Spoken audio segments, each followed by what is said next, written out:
Hi, I'm Jalen Rose, and welcome to the Renaissance Man podcast, proudly presented by the New York Post, a show where we cover trends in fashion, entertainment, current events, and everything in between. My next guest is a legend. This actress and comedian who's been in numerous TV shows and films, including HBO's Curb Your Enthusiasm, ABC's My Wife and Kids, and Two Broke Girls on CBS. That's right, that's that network money. She's currently starring in the new Bounce TV sitcom called Act Your Age, alongside legends in their own right, Tisha Campbell and Yvette Nicole Brown, and there's more. She's also on a comedy tour with her podcast and co-host, and someone who graced this program as well, Sherri Shepard. Make sure you check out the dates, go get the tickets, and support at sherrishowtv.com. It is my honor to welcome the talented Kym Whitley to the show. Thank you. Thank you. Oh my God. What an introduction. Wow. That was fantastic. Thank you. I appreciate you taking the time. Oh, and yeah. The Midwest is definitely in the house. You know what I'm saying? Tell me what it's like growing up outside of Cleveland and Shaker Heights, Ohio. And then how did your hometown shape who you are today? Look at you. You know what? First of all, let me give you your accolades. You have done so well. I don't know if I like seeing you play or I like seeing you talk more. Thank you. And so I really enjoy your commentating, and you're just good. And I like your looks too. Let me just tell you. Sometimes I just tune in to see what you got on. Thank you. Appreciate that. Thanks for the love. Oh, absolutely. From Cleveland, Ohio, all the people, Steve Harvey, LeBron, we can go to, there's a lot of people from Cleveland. And I think that's because everybody was trying to get out of Cleveland. But, I still go back. I love Ohio. I love Cleveland. It's what made me. And if we think about the many, many celebrities from Cleveland, you grow up with a base. You got a great foundation. I think Midwest just gives you that. It's a big city, little town kind of thing. So you get the best of both worlds. Who were some of the entertainers and actors you grew up watching that made an impact on you? Oh my gosh. Look, I started telling my age. I started yelling out people that really influenced me. Cab Calloway. Did you say Cab Calloway? Jesus.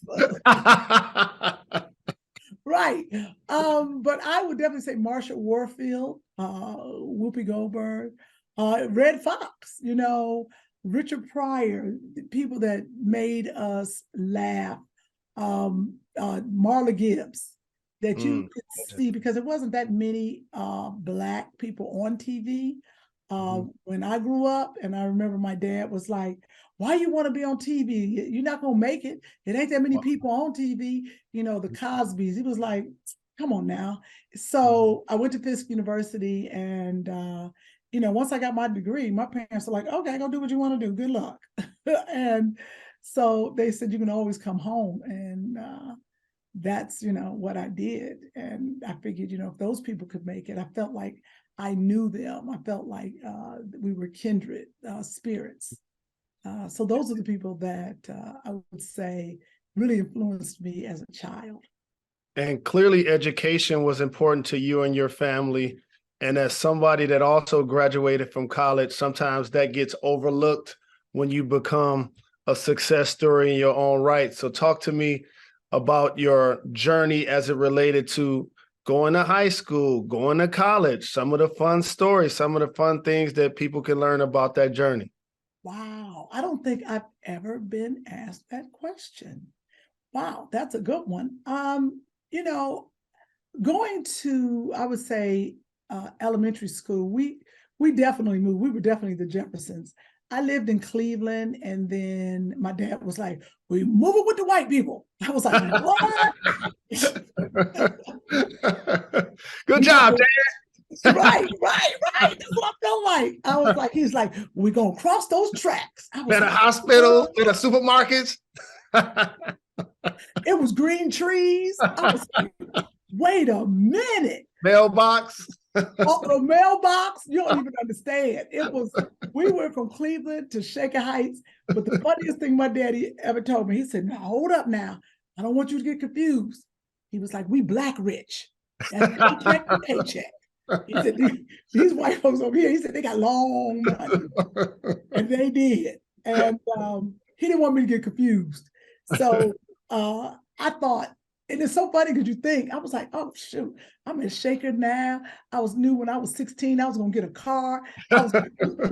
My father looked at me like I was crazy. He was like, all my friends got cars when they turned 16. I got on that train right in front of my house and then got on a bus. All the way till I graduated and went to college and still didn't get a car. I had to buy my car myself, first car. My daddy was like, you are tripping. I remember my parents, they used to have the Jack and Jill. And I was like, oh, I'm here and I've arrived. All the rich Black people and everybody's in a Shaker. I just knew we was going to get into Jack and Jill. I remember my mom would send me to the Jack and Jill parties. Now you can't get in. She said, hang out in the lobby. You're going to meet the same people. They all got to go to the bathroom. And I did. And I met my best friend, Kamala Bustamani, in the hotel bathroom because I couldn't get in the party. Now that is hilarious. At what point, because you're so very talented, you do comedy, you act, did you start to nurture those talents and feel like you can make a career out of it? You know, we always performed at my house in front of my parents for holidays. And I'm gonna be honest with you, I'm not even the funny one in the family. My brothers should have been out here, and they say it to my face. But they want to become architects like my dad, so good luck. And Kyle Whitley, Scott Whitley, Kent Whitley, some of the funniest. But when you have a family business and you boys, you know, they looking at y'all like, y'all got to come over here. And I was the only girl. So I was like, I think I'm going to go pursue this. But always performing, having fun. And in high school, you know, doing plays and just acting crazy, basically. And, you know, I never thought that I would actually have a chance to make money at it. And I give that to my parents for saying, you know what, here's some money. We give you a credit card, go out there and try. And if not, you can always come home. I could come home and work, you know, for my dad if I wanted to. So I had that safety net. And I just loved making people laugh. And I think really once I got out to Los Angeles and started getting a network of friends, and I really started getting into commercials. And I was like, oh, I know I could sell a piece of chicken. I was like, did I?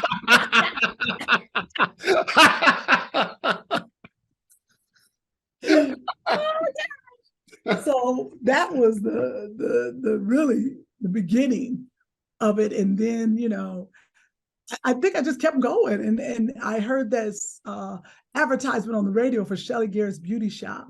And it was so crazy and so far-fetched. This was before Tyler Perry. And I remember thinking, if I could just get to him, I could do it. This is when you're hungry. You're like, I'm going to sweep the floors. I'm going to paint the set. I'm going to do it. And that's what happened. I just went to him and said, you know, can I be in this play? I heard it on the radio, and I waited for him after the show. And he said, we have auditions. And I became an understudy, and I sat there on the side of the stage. And I waited for somebody to get sick. And I waited. No doubt. Yeah, but I waited so long, no one ever got sick. But the lesson is, don't wait. I wrote a part to go in the play, and I gave it to him. I said, y'all don't have a church lady in this play coming in the beauty shop. He was like, oh. So I got on that stage. That's what's up. Can you recall a role or a comedy show that you did that made you believe I can do this. Wow. I'm one of the best at this game. A role, boy. So how long you stay up at night thinking about these questions? We're thinking of the deepest questions. Yeah, no doubt. That was a good one. No, that was a good one. Before, the one that really I said I can do this might have been a little late, but of course I had a ball with Beauty Shop. But my first movie was Next Friday. And I remember Kim Harding was the casting director, and and I went into the audition, and I was, like you said, I was hungry for it. And I looked at the room, and I saw all women that didn't look like me. They were, thin and young and shapely. I mean, I was young then, but I was not the size. Thinking of sugar, I was like, "Oh, this is gonna be tough." So I remember keeping my coat on. I didn't want them to see me. I had a little dress on. I wasn't confident. But I went into the audition, and Ice Cube was in there, and I had all my, what I'm gonna do, and I cut a fool, and I remember Ice Cube busting out laughing, hitting the floor, and Kim, and I was like, yes, that was when I was like, oh, okay, funny, I could do this. So I think that was the beginning of really saying I want to be in the comedy lane. And how about this for those that don't know? Because I've been all in your business. You're a school teacher in Compton. I was a school. I had to eat, Jalen. I had to eat. Okay. No question. When I first got here, I became a school teacher in Compton. That's my other passion. So that was great because you got to have a job, but that's what that degree does. I had a degree so I can get a job. So I would, a friend of mine, Burrell Wilkes, said, you always got to build a factory while you're on the job. And I didn't understand that. I love that. I love that. Yep. And then I got it. So while I was teaching school, afterwards, I'd go to auditions, or I didn't have auditions, but I'd send my pictures out. And I absolutely loved teaching in Compton and just teaching. Those kids needed the love. They needed someone to show them the way. And I was their teacher, but I became their friend. So it was hard to transition out of teaching into working. Like I started getting commercials. And I remember the principals, they used to call me, because they used to call me the general. I won't tell you why, but they would say, hey, we need you at this school. Come on, general, you got to come back. And I was like, I got a Pringles commercial. I won't be there.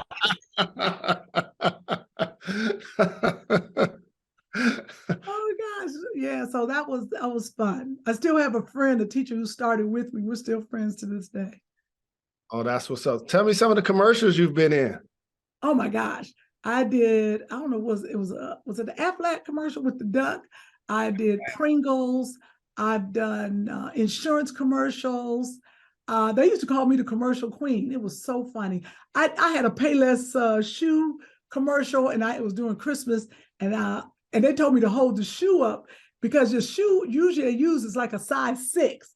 I wear a 10. The like, shoe was this big.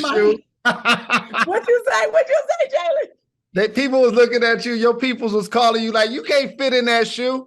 That's what I said to Shaq when he was doing a couple of his car commercials. I'm like, you can't get in that car. You can't get in that car.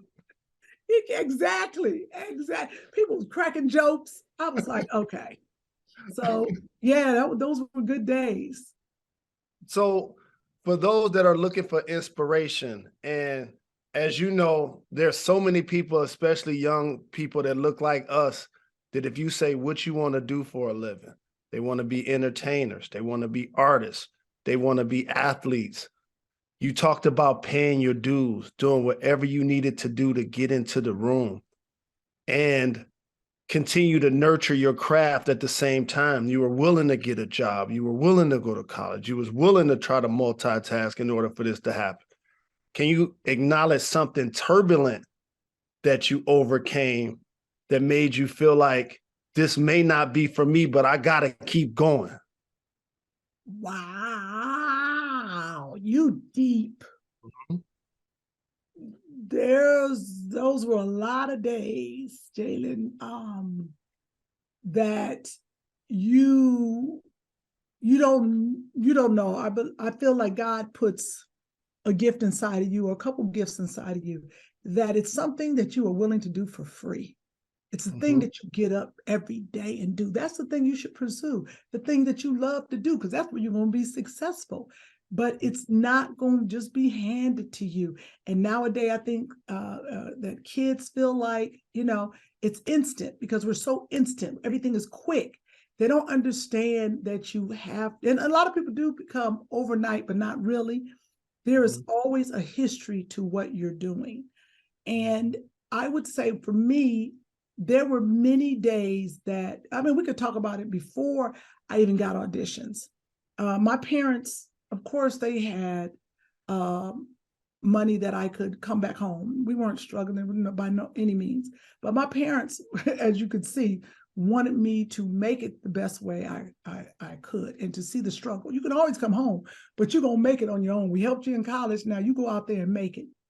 And at one point, I lived with my friend who was on Section 8. I wasn't supposed to be in there. Then I had to get a food stamp card, which I still have. And I look at it and say, wow, you had a food stamp card. And I remember going up in the line and being embarrassed and thankful at the same time, but I had to eat. There were days that I would be on the floor. I remember the bathroom floor because it was cool. And you're crying because you either wanted that gig or you had nothing, absolutely nothing. The earthquake hit in, was that 92? I was out here and our whole apartment was destroyed, and I had to live in my car. And you don't have, the ATMs are not working. You really see reality.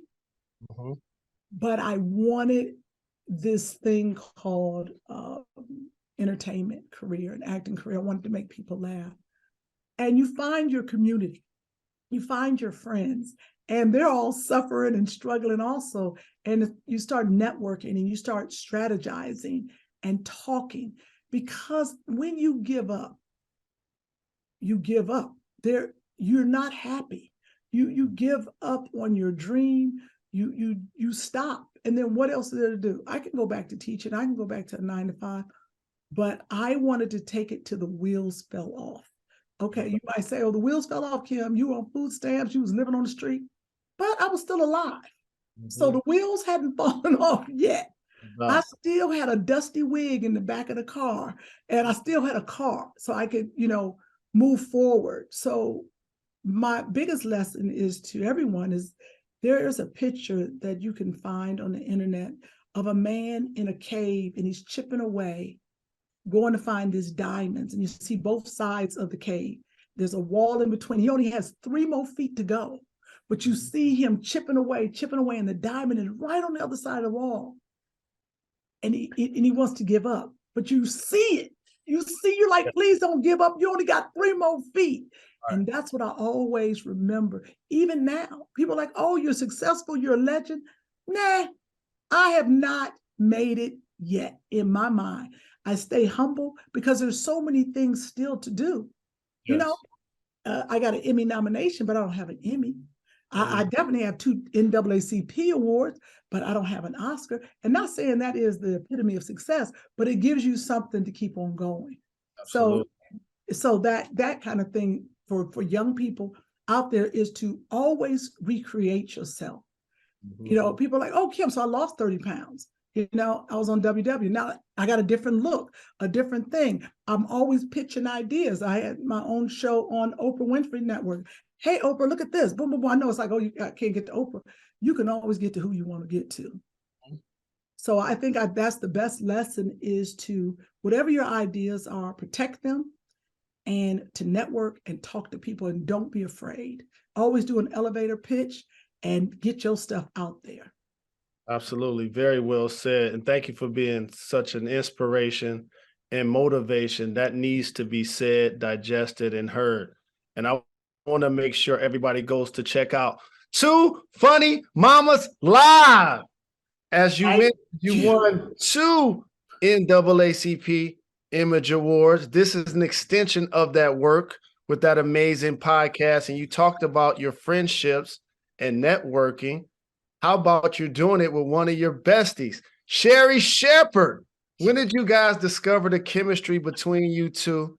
And how has humor helped you navigate motherhood?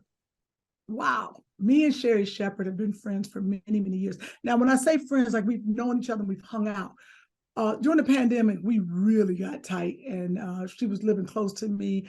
And we started doing this Two Funny Mamas podcast, which you can find on YouTube or wherever you listen to your podcast. And it has exploded to something that we weren't ready for, but we're bringing light and laughter, just like her talk show, to people. But now we're taking it on the road doing stand-up. And that is, we were all at the City Winery in New York, Jalen. Let me tell you something. We were on stage for 93 minutes. Do you understand? Just cutting a fool. So I want to make sure everyone, we have a show in Killeen, Texas on June 2nd and 3rd, please, at the Twice as Funny Comedy Lounge. And you can get your tickets at sherryshowtv.com. And then Sherri has a show, but if you go to sherryshowtv.com, you can find where we will be. And she's just become I call her my manager's manager. Sherri thinks because she thinks she know everything, but she is definitely a great friend to me, and hopefully I'm a great friend to her. And I can't wait to watch you guys perform. But there's more. You got another TV show, Act Your Age, and this is a celebration of Black women. But I have to ask you this one: what has it been like to be part of a show that I consider a younger, hipper, browner version of the Golden Girls? Nice. Well said. You know, when they approached me about the show, I was like, Golden Girls-ish. I was like, we're not Golden Girls. But the thing that really sold me, not only Allison Faust, our creator of the show, but the women, Tisha Campbell, good friend of mine, Yvette Nicole Brown, another good friend from Cleveland. I mean, just like I was saying, when you do this job and you get to work with your friends and do something that you love doing, you feel safe. You don't feel judged. It's a great show. It's hilarious on Bounce TV. People are like, where's Bounce? Where's Bounce? Everybody found it because we got over 2 million viewership on the premiere night. No doubt. Everybody was watching. I'll make sure it's coming back on June 3rd on Bounce TV. So wherever, you can go to bouncetv.com and then look up Find Us. But it's everywhere. And I'll say a blessing, a lot of fun. We do talk about things with women and getting older. Oh, we go up to the line, Jalen, and then we cross the line. And it's only right I asked this next question, because I like to ask people their top fives, but based on the love that you have with so many people in your life that you've even mentioned so far, who's your top 5 ride or die friends? Wow. Ones who pull up, no questions asked. Your top 5. Wow. Well, I probably can't mention 1 or 2 because No doubt. Those are the ones you call when you really need them, but you know they got a situation they might not be able to fight. Exactly. Right. They still in court. Your corporate friends, your professional friends. You know, I'm talking about some ride or die. Of course, Sherri Shepard. Mm-hmm. Sherri is gonna pull up. I pulled up with Sherri a couple times. You know, I got some corporate girlfriends, Cynthia Boutte, Val. You know, I got some people who really, you know, you think about your friends you grew up with, and my friends from college, that Stephanie Piles, Dr. Stu.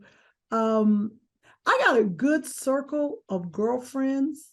And it's gonna sound, but like Lena Waithe.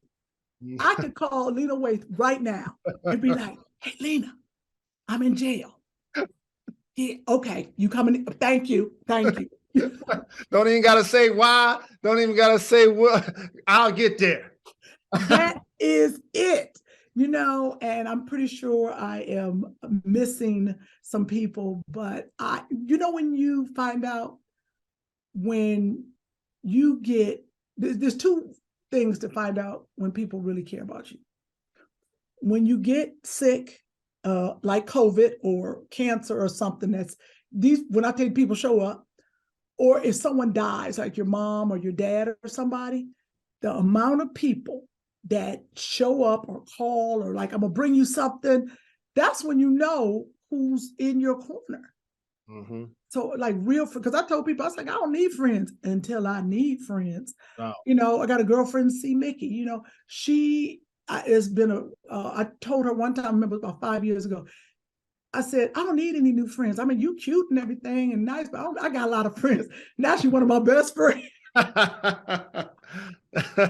That circle of love. Yeah, she's one of the ones I shouldn't have mentioned. Yeah. Uh-oh, what happened?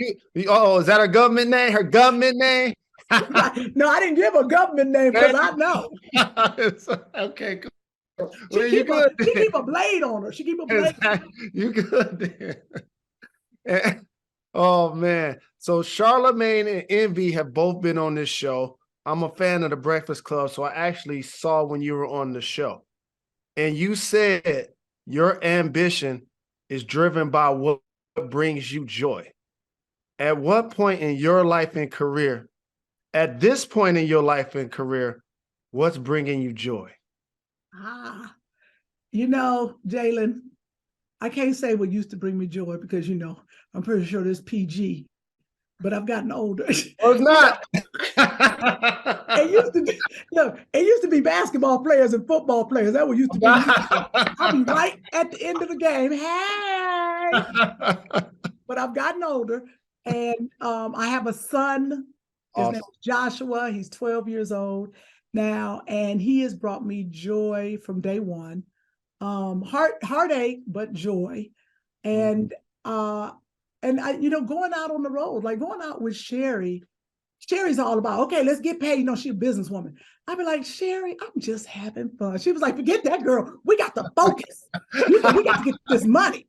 So it is like she has fun on the road and I have fun.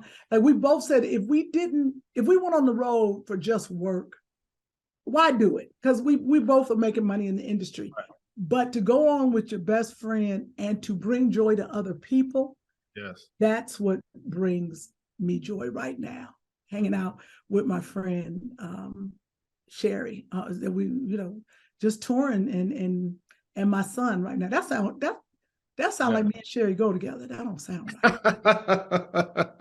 right. Well, you deserve all of the best, and you've been an inspiration to so many.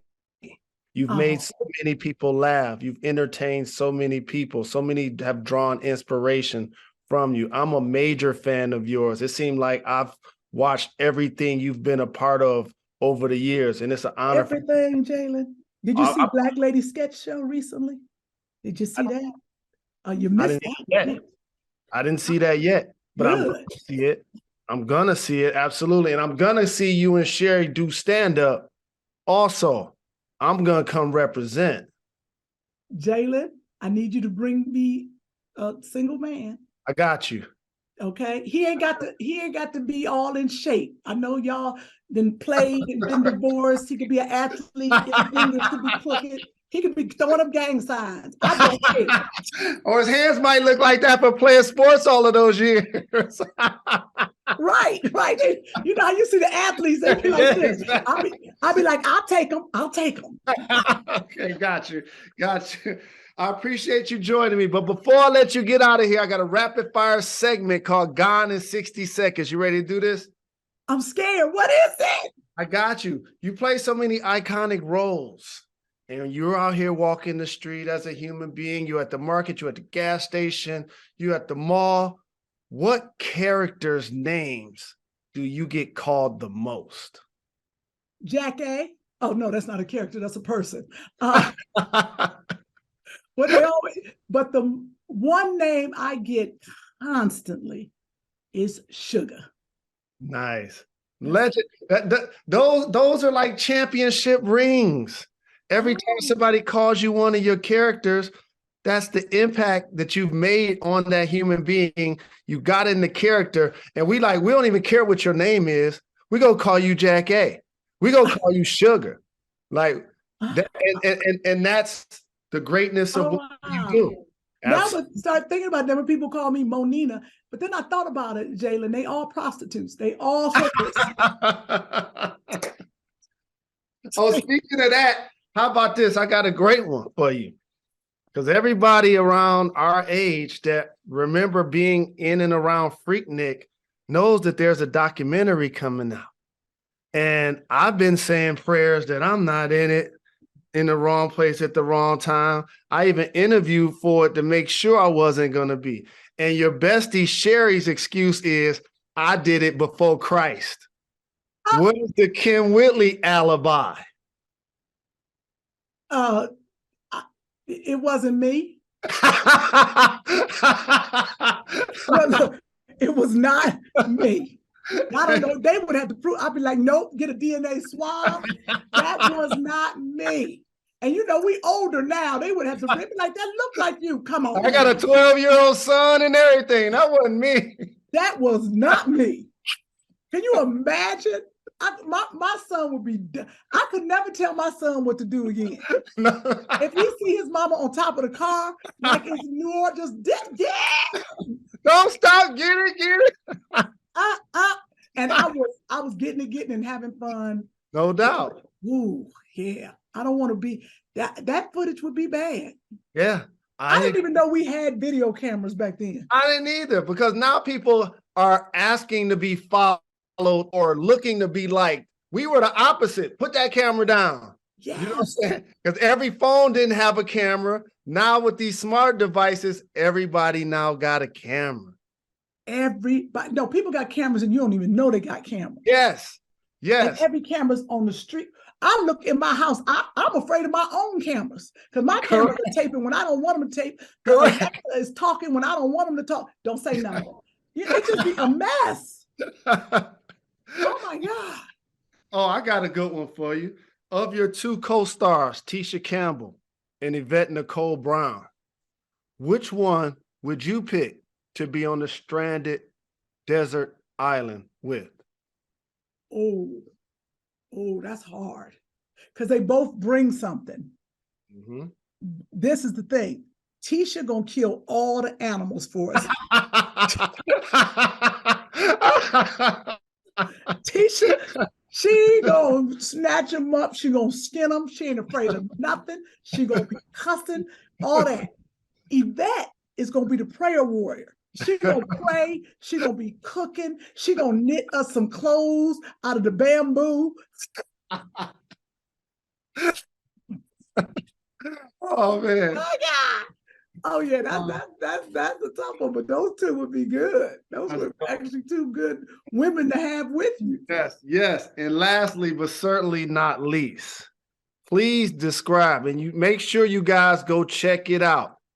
June 2nd and June 3rd. I know she got a TV show coming out on Bounce. Make sure you supporting everything the talented Kym Whitley do. I have to ask you, please describe your Two Funny Mamas comedy tour in just 3 words. Wow. Unpredictable.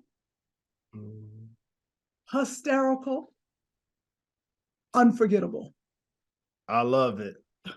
You're an icon. You deserve to be celebrated.